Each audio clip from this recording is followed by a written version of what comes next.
আজকে নারীর উদ্দেশ্যে কিছু কথা বলবো। নারীকে তো পুরুষ খুব সহজেই খারাপ বলে, খারাপ বানিয়ে ফেলতে পারে, আবার খারাপও বলতে পারে। আসলে পুরুষ কী চায় এটা জানিই না। সারা জীবন নারী কলঙ্কের বোঝা মাথায় বয়ে নেয়, তবুও নারী ভালো হতে পারে না।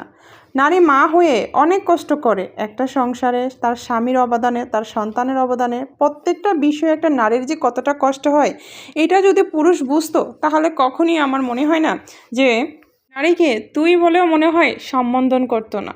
আসলে নারীর ব্যথাটা বোঝার ক্ষমতা পুরুষের আছে কি না আমার জানা নাই, কারণ আমি দেখি নাই, তাই জানিও না। নারী কখনো ঘোষণা করে বদলায় না, নারী বদলায় নীরবে, গোপনে। নারী বদলায় প্রিয়জনের অবহেলায়, অপমানে। নারী বদলায় হুটহাট করে, নারী কখনই বদলায় না। নারীর বদলায় ধৈর্যের বাঁধ ভেঙে গেলে, নারী বদলায় মানিয়ে নেওয়ার রাস্তা ফুরিয়ে গেলে। নারী বদলায় আত্মসম্মানে আঘাত আনলে। নারী কখনো এমনি এমনি বদলায় না, নারী বদলায় প্রিয় মানুষের বদলে। নারী বদলায় তাকে বুঝতে না পারার কারণে। নারী বদলায় অব্যক্ত অভিমানে। নারী বদলায় আত্মসম্মানে। নারী কখনো শখ করে বদলায় না, নারী বদলায় বদলাতেই বলে। নারী বদলায় কান্নার নোনা জলে। নারী বদলায় অসহ কষ্ট পেলে। নারী বদলায় হৃদয়ের রক্তক্ষরণে। তো কেমন লাগলো আজকে আমার ভিডিওটা? যদি ভালো লাগে অবশ্যই লাইক, কমেন্ট, শেয়ার করে পাশে থেকো। আল্লাহ।